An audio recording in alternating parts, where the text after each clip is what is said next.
Madam, I don't think you understand. I'm from the Internal Revenue Service. That's a department of the... Hop in that puddle jumper and cut mud out of here. But I only want to talk about Mr. Clampett's return. He ain't going nowhere. And if you keep hanging around here, you ain't going nowhere neither. Now, see here, madam, I insist!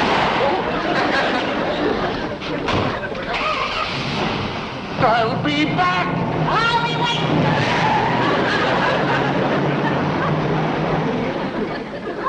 What's all the ruckus, Granny? Who was that? That blame revenuer. Sure? Came right out and admitted it himself. Well, we don't want no trouble with the law. Besides, you said you were going to stop running your still. I ain't been. But I don't want no revenuer snooping around. They're the lowest form of varmints. Even he was ashamed of being one. What? Called it the Infernal Revenue Service. Internal Revenue Service? That's right. Well, sit down, sit down. Thank you. Well, now, it's a pleasure to have you visit my struggling little bank. Right? You?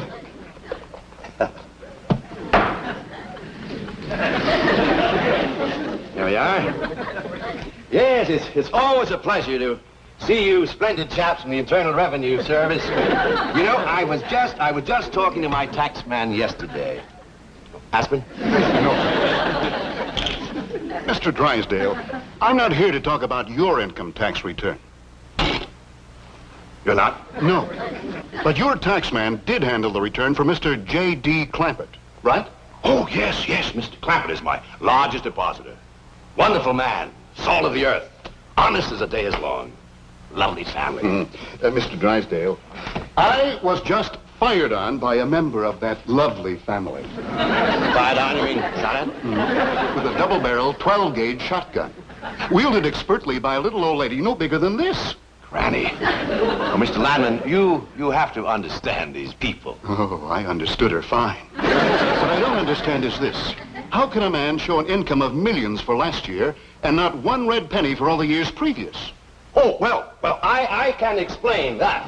Well, the Treasury Department will appreciate it. Now, this is the beautiful mansion you just visited, right? Well, I would hardly call it a visit. Skirmish might be a better word. This is the house, yes. And Mr. Landman, would you believe that 8 months ago they lived here? No, frankly, I wouldn't. I give you my word. The poorest, most uninformed people imaginable. Like when an oil company tried to explore their swamp, old Jed's daughter hit him with a rock. Thought he was a revenuer.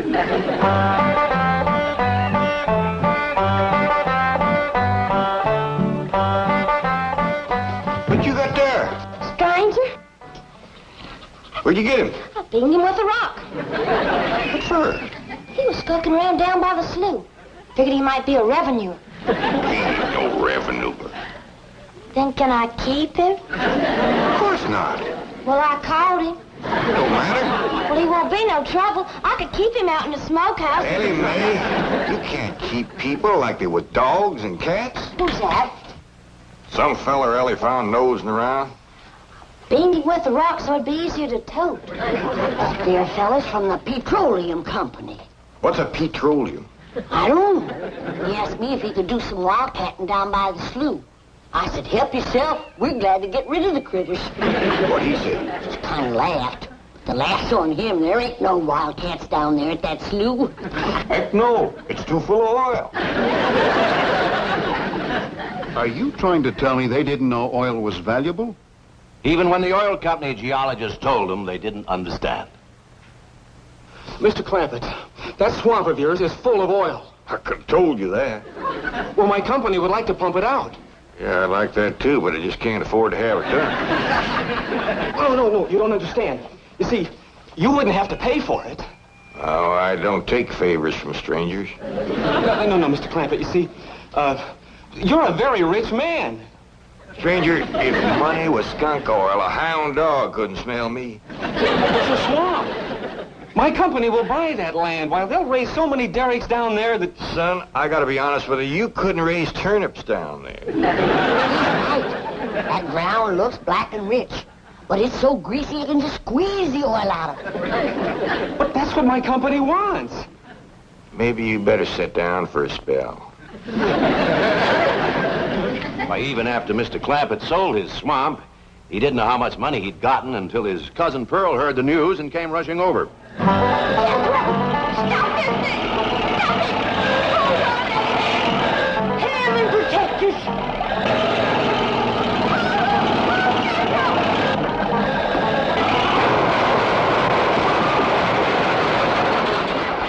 Did they hit us, kid?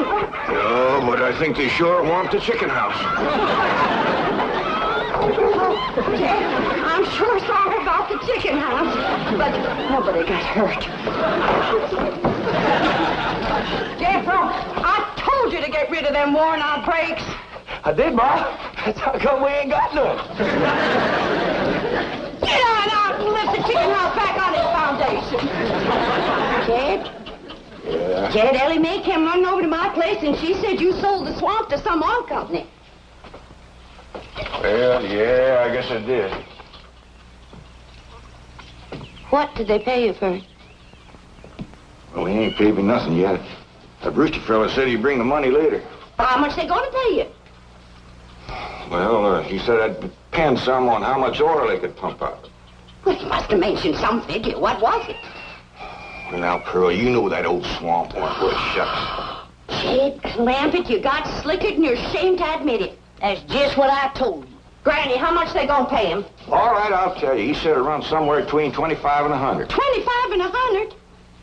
I know it don't sound like much, but Mr. Brewster seemed to set great store by the fact he's going to pay me in some new kind of dollars. There ain't no new kind of dollars. Well, it's new to me. I've heard of gold dollars, silver dollars, paper dollars, but he says he's going to pay me in, what do you call them, Granny? $1 million. Yeah, that's it. $1 million? Well, he wrote the whole thing out on this piece of paper. Here, you can see for yourself. I don't know nothing about that kind of stuff. Let's see here. Thanks in heaven. Granny, give me the jug. It's empty, but I'll fetch some. I'll go, Granny.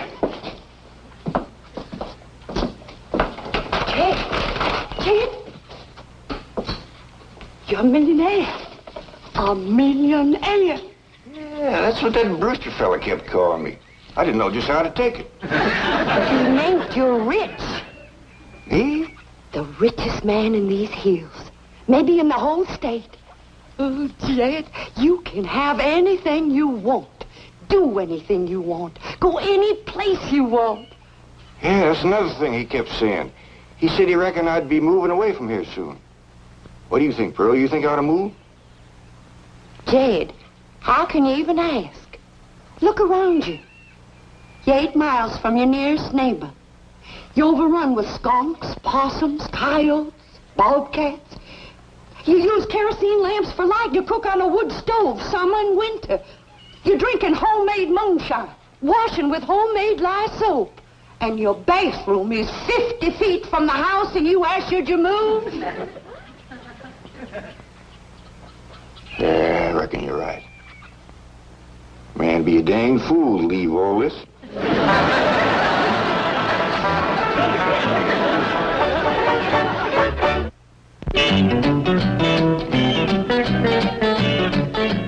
You know, Mr. Drysdale, in the Internal Revenue Service, we hear some pretty wild stories. But this corn pone to caviar saga of Jed Clampett tops everything. Well, if you think it's been unbelievable so far, wait until you hear the rest of it. What I can't understand is how a man so insulated from the rest of the world ever heard about Beverly Hills, California. I can explain that in 2 words. Cousin Pearl. She's the one who had her sights set on California. Oh, there you are, Jed. You misunderstood me. I meant you should move away. And you know where I'd go if I was you? Where? California. California? Yes, sir. Beverly Hills, California. I hear tell it's full of millionaires out there. And movie stars, too. In what?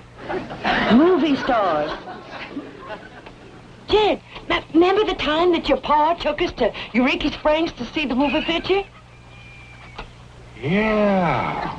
Well, the actors that make them movie pictures live in Beverly Hills. Go on. Yes, sir. Well, doggy. Wouldn't that be something? Living in the same neck of the woods with old Tom Mix. It sure would. And we could come visit you. You know what else they say about California? What? It don't get cold out there. What don't get cold out there? Nothing don't get cold out there. They don't have no snow or no ice. Can't they bring some in? They don't want it. That's why'd be so good for Granny. Remember last winter when she slipped on the ice and broke her hip? Yeah, poor old woman.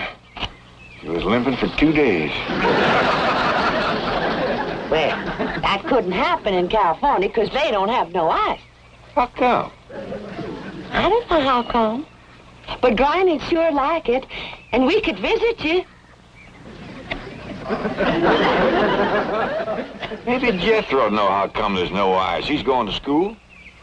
We could ask him. Jethro, Yeah, Ma. come on over here. Speaking of school, Ellie Mae could get herself a fine education out there in Beverly Hills. Yeah, Ma? Your rich uncle's got a question he'd like to ask you. What rich uncle, Ma? Your rich Uncle Jade. Jethro? How come there's no ice in California? Don't look at me. I didn't take it. You big jerk. Well, I didn't, Ma. Oh, get out of here. Well, you always do. I didn't mean I was saying, Jed, folks claim California's got it all beat. Why, things grow twice as big out there. Jethro'd be a whopper, wouldn't he?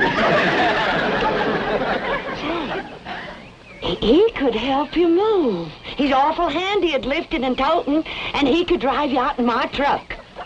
I'll tell you what, Pearl. I'm going to have to study on this. When that Brewster feller comes back, I'll ask him what he thinks. Yes, it was Cousin Pearl who planted the idea of moving to Beverly Hills, but it was Mr. Brewster who made it possible. Who's he? Vice president of the oil company that bought Mr. Clampett's land. Yes, Brewster's often told me the story of that fateful evening. Well, your cousin is right about that, Mr. Clampett. Beverly Hills is a choice residential area, and lots of millionaires do settle there.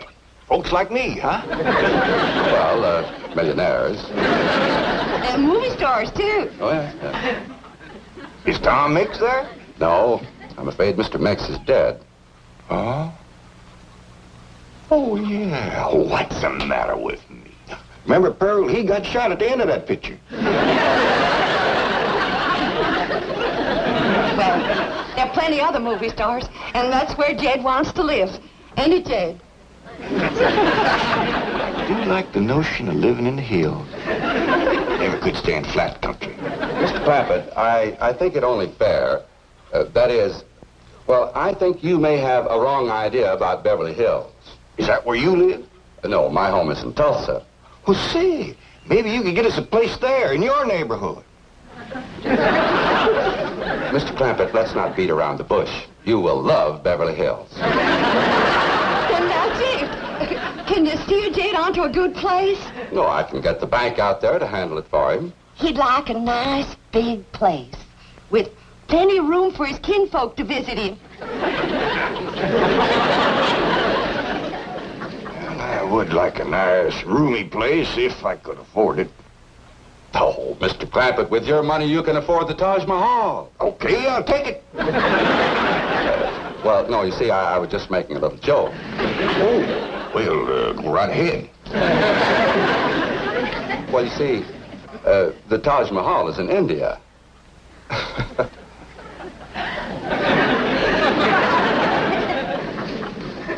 Mr. Brewster, you're a nice fella, but I've heard better jokes.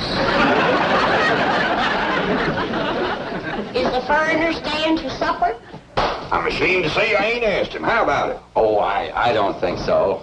Oh, no trouble. What you cooking tonight, Granny? Mustard greens and possum innards. Mm-hmm. Did you hear that, Mr. Brewster? Very clearly. Change your mind? Not this time. Well, if you should happen to come back tomorrow, We'll be having leftovers. That's the thing about possum innards. He's just as good the second day. What a family. So anyway, they packed up and came to Beverly Hills. Well, it wasn't quite that simple. Mr. Clappett had his problems.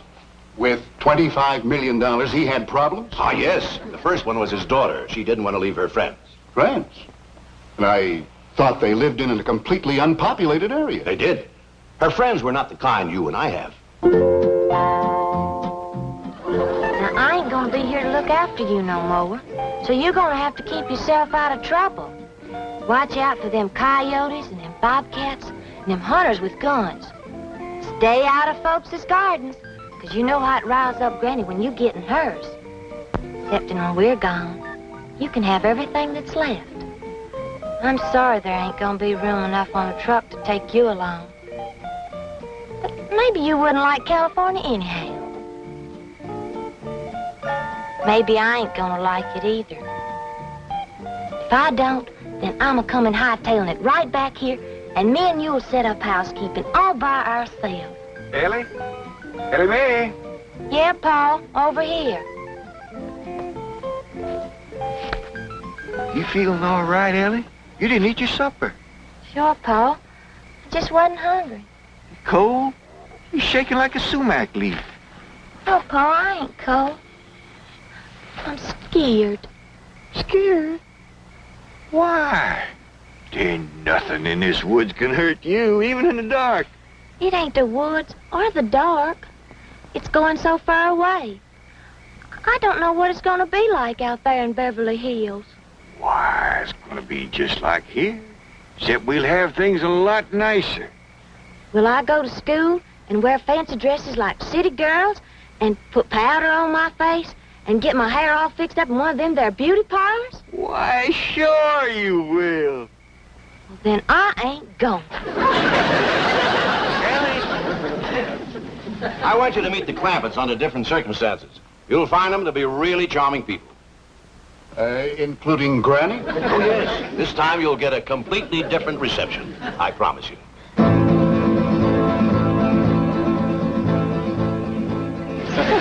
Ellie Mae! You sound the alarm if you see that revenue man coming. I will, Granny. I'll blast him before he gets through that gate.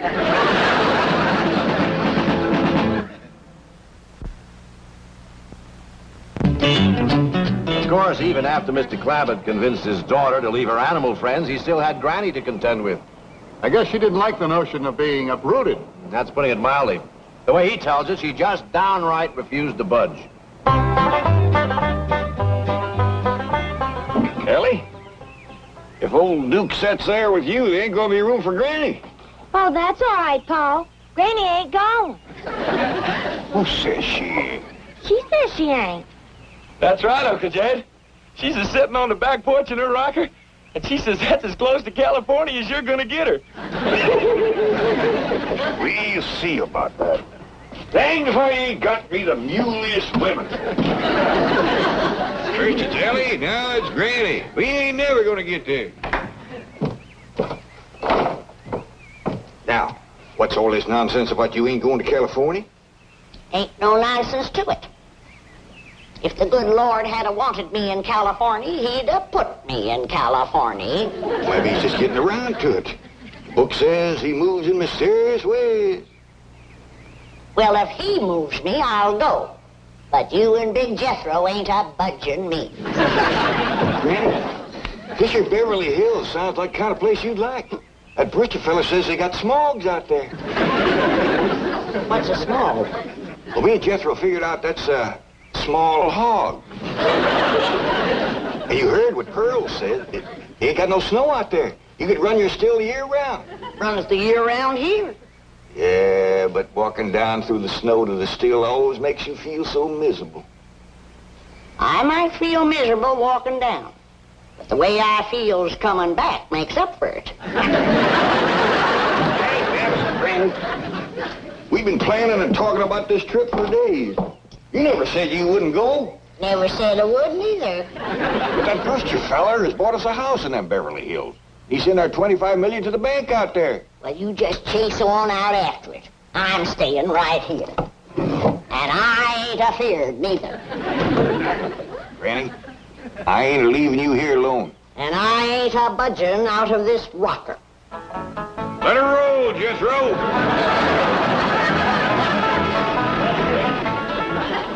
Only a man of Jed Clampett's strength and authority could have handled Granny. He'll be there when we get to the Clampett place, won't he? Oh, sure, you have nothing to worry about. There's the entrance up ahead. Yes, I know. There's a car stopping at the gate, Granny. They closed the gate since I left. I'll get it. You know, this reminds me of an experience I had when the Clampetts first moved in. I was leaving and found the gates closed.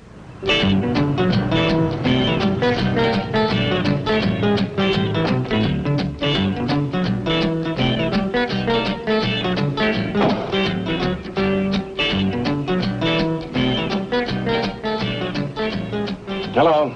Hello. Mr. Clampett, can you hear me? Yeah, I can hear you. Good, good. I need your help. Sounds like you're inside the wall. I am. Would you let me out, please? Well, you bet I will.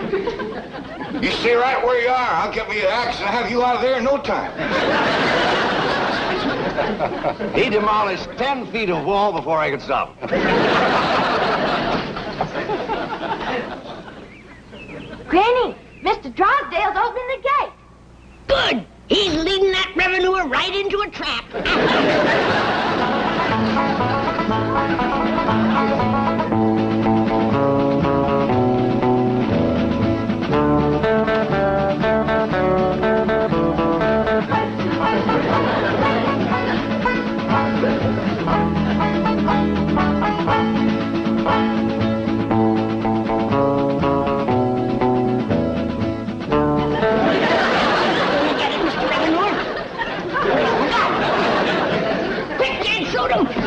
We ain't gonna shoot nobody.